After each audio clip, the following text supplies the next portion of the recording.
Une Indrienne qualifiée pour la finale de la Coupe de France de cosplay en septembre prochain. Cécile Fornès représente la région Centre-Val de Loire. Alors, Cécile Fornès, le cosplay, qu'est-ce que c'est ? Le cosplay, c'est le fait de créer, en général on crée même si on peut les acheter, mais c'est créer le costume d'un personnage issu d'un univers bien spécifique, et c'est également incarner ce personnage sur scène par exemple, lors de concours. Donc il y a tout ce qui est création du costume et incarnation du personnage sur scène. Comment est-ce que vous incarnez ce personnage ? En général, quand on crée le costume, c'est un costume d'un personnage qu'on aime bien ou qu'on a envie d'incarner. Donc on va se baser sur, si c'est un personnage de film ou de série, on va se baser un petit peu sur ce qu'on sait de ce personnage-là, de ce qu'on en a vu. Et c'est recréer un peu ça. Je prends un exemple super connu, par exemple, les gens qui se cosplayent en Jack Sparrow. Ça parle à tout le monde et c'est assez facile quand même d'incarner ce personnage. Après, le but, c'est d'être le plus fidèle possible au personnage initial. Vous avez parlé de cosplay pour des films, c'est aussi pour des jeux vidéo ? Oui, ça va être film, jeux vidéo, manga, œuvres littéraires, ça peut être un petit peu de tout. Des fois, ça va même un peu plus loin. J'ai déjà vu des gens cosplayer en Google Chrome, mais en général, c'est dans l'univers geek. Alors vous l'avez dit, il faut que ça ressemble au personnage que vous voulez interpréter. Il n'y a pas du tout une propre interprétation personnelle du déguisement qui peut changer ?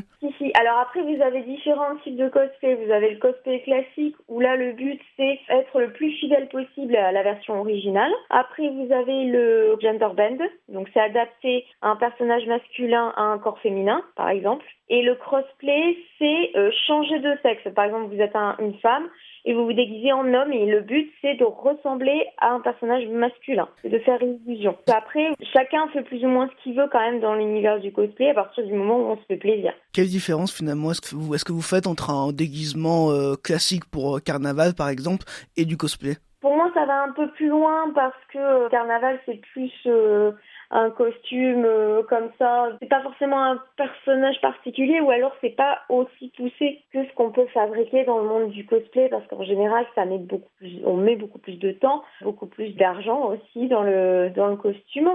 Et on pousse vraiment le détail sur le costume. C'est-à-dire qu'on va étudier le personnage. Si ça vient d'un jeu vidéo, on va sortir toutes les images, l'arrière, l'avant. Il y a toute une étude. Il faut faire la conception du costume. Il y a des accessoires. Pour moi, ça va beaucoup plus loin qu'un costume classique de carnaval qu'on va acheter ou qu'on va faire un petit peu à la va-vite parce que c'est juste pour un événement dans l'année. Le but du cosplay aussi, c'est qu'on puisse le sortir à toute occasion, le porter. Il faut que ça tienne sur la durée, que ça tienne le long d'une convention. C'est pas les mêmes exigences qu'un costume juste pour une soirée ou pour un carnaval. Et justement, combien de temps est-ce qu'on met pour élaborer son cosplay, par exemple pour la qualification pour la finale ? Combien de temps ça vous a pris ? Alors pour celui-là, j'ai mis 250 heures de travail réparties sur 1 mois et demi. 250 heures pour faire quel personnage ? Pour faire une armure à l'âme de l'univers du jeu vidéo Guild Wars 2. Alors qu'est-ce qui fait que ça a pris autant de temps ? Il y a toujours une partie étude de ce qu'on va faire, le côté réflexion, de tout ce qui va être les plans, les armes, les accessoires, la tenue. Après, il y a tous les patrons à faire, ça prend un petit peu de temps, mais ce qui a été le plus long, ça a été la partie broderie, puisque c'est fait à la main. Cette partie-là, il y a quand même 150 heures de broderie.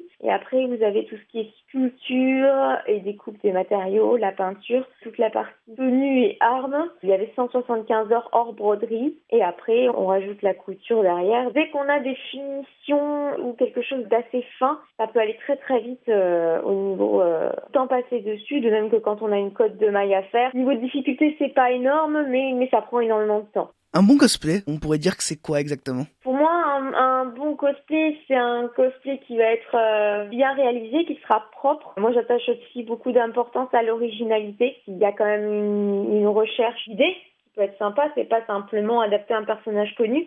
Pour moi, c'est aussi choisir un personnage qui nous correspond. Et c'est aussi un cosplay qui va s'adapter à la personne. La personne ne doit pas s'adapter au costume. J'ai beaucoup de réflexions de gens qui me disent non, je peux pas faire ce costume parce que j'ai pas le physique. Pour moi, un cosplay, s'il est bien fait, s'adapte très bien à la personne. Qu'on ait le physique ou pas, s'il est bien réalisé, ça fait illusion. Pour moi, une partie qui est importante dans le cosplay aussi, c'est ce qu'on appelle le roleplay, c'est-à-dire justement incarner le personnage, que ce soit sur scène ou en dehors, dans le sens où si on a le costume mais qu'on n'a pas le principe du personnage, pour moi ça casse un petit peu l'univers quand même. Si vous avez un super-héros qui n'a pas du tout l'attitude d'un super-héros, pour moi ça gâche un petit peu le costume. Vous évoquez beaucoup la partie interprétation. Comment est-ce qu'elle se travaille? Elle se travaille avec l'étude du personnage. Soit c'est un personnage que beaucoup de gens connaissent, auquel cas il n'y a pas énormément de travail à faire, mais par exemple lors d'un concours, je fais beaucoup de personnages originaux, souvent issus d'univers ou de jeux vidéo qui sont pas forcément hyper connus.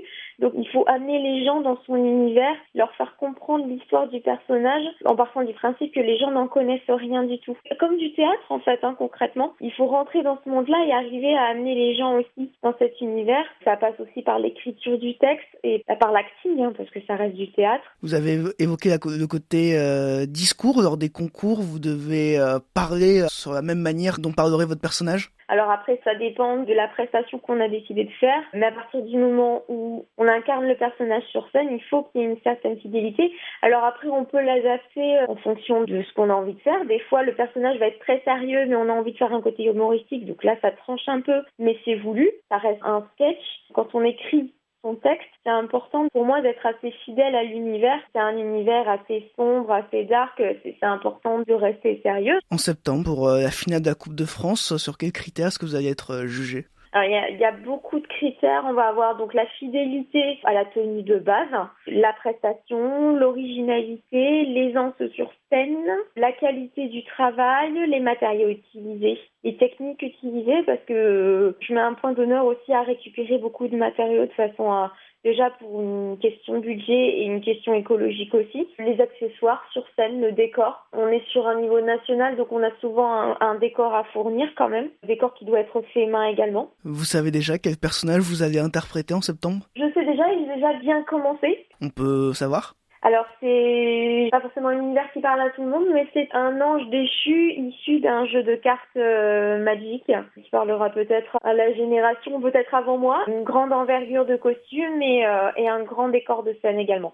Qu'est-ce qui vous intéresse dans le cosplay? Alors moi j'aime quasiment tous les aspects du cosplay, déjà tout ce qui est recherche du personnage, étude du personnage, recherche des matériaux. Là, il y a tout un côté un petit peu ingénieur, on va dire, puisqu'il y a aussi l'étude électrique. Après, il y a tout ce qui est patronage, conception, couture. Moi, j'aime beaucoup le bricolage également. Le fait de travailler avec plein de matières différentes. On va faire tantôt de la couture, travail du bois, travail du métal. Après, on va avoir du gros œuvre, on va avoir plus de détails, tout ce qui va être broderie, code de maille, peinture, minutie, bijoux aussi, création de bijoux. Couture, maquillage, et puis après il y a tout ce qui est création des armes, si on veut mettre aussi un côté fumigène, il y a plein d'options possibles dans la création du costume. Et puis après une partie que j'aime énormément aussi, c'est l'incarnation du personnage et préparer une prestation sur scène, faire la prestation sur scène et le côté shooting photo derrière, enfin tout ce qui va porter autour du cosplay me plaît. Et justement, comment est-ce que vous avez été intéressé par ce milieu? J'ai toujours évolué dans le milieu geek, mais j'ai fait ma première convention il y a quelques années seulement et j'ai vu des cosplayers professionnels en convention et je me suis dit waouh, ce serait absolument génial si un jour je pouvais être capable de faire ça. Donc je me suis lancée dans un petit projet qui payait pas de mine, mais je suis venue en convention avec mon tout premier cosplay fait main et quelqu'un de l'organisation m'a accosté en me demandant si je voulais faire le concours. Bon, j'ai dit pourquoi pas, quitte à y aller, au culot, on va y aller. Et j'ai décroché le premier prix, donc c'est vrai que ça m'a motivée à continuer. Et donc depuis 1 an et demi, je fais costume sur costume, je dois en être à 8 ou 9 maintenant. Et j'enchaîne les conventions et les concours, et qui sont toujours quasiment tous récompensés aujourd'hui. Et du coup, ça motive encore plus. Et je sais pas quand je m'arrêterai, mais en tout cas, je suis pas prête de m'arrêter. Merci Cécile Fornès. On rappelle que vous êtes une Indrienne qualifiée pour la finale de la Coupe de France de cosplay en septembre prochain. Vous allez représenter la région Centre-Val de Loire.